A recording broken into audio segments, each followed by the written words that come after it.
So Cops, a good win in tough conditions. Thoughts on the performance as a whole against Glenelg? Yeah, just a hard contest. Obviously it wasn't a pretty game. The weather conditions were quite tough for the players from both sides, and I thought both teams had a real crack. But yeah, to our boys' credit, 120 tackles for the day. Really asked for a big effort in that area of the ground, and I thought we did that for 4 quarters.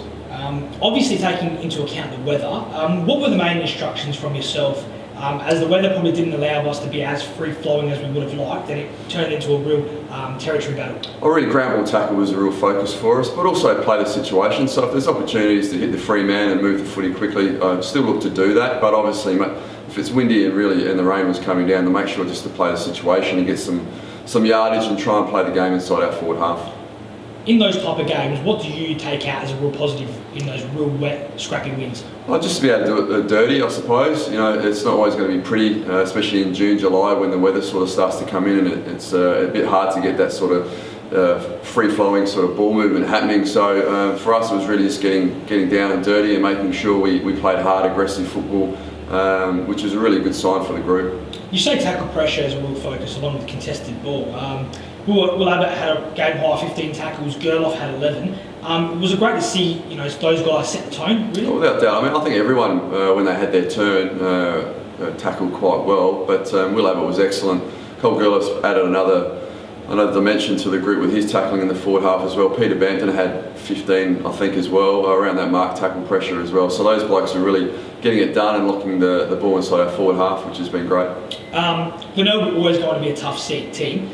Did you learn much from the last time we played them to now? Yeah, a little bit. I mean, obviously it was similar conditions in a way when we played them in round 3, but yeah, they sort of did us over with contested footy and tackle pressure and effort in general in round 3. So that was a real focus going through the game, and I thought our guys did it for 4 quarters, which was a great sign.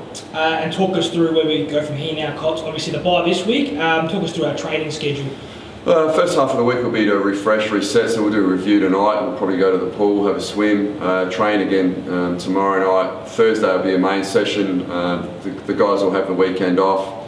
We play Port the following Sunday at Alberton, so it'll be a Tuesday, Thursday, Saturday morning, and really focus on making sure we review their game that they played. They beat Sturt yesterday, so they're in some good form as well, and they'll probably maybe get some more players back from the AFL system. Not sure about that, but we'll just refocus, reset, and make sure everything's ready to go for Port at Alberton. Any injuries out of the game?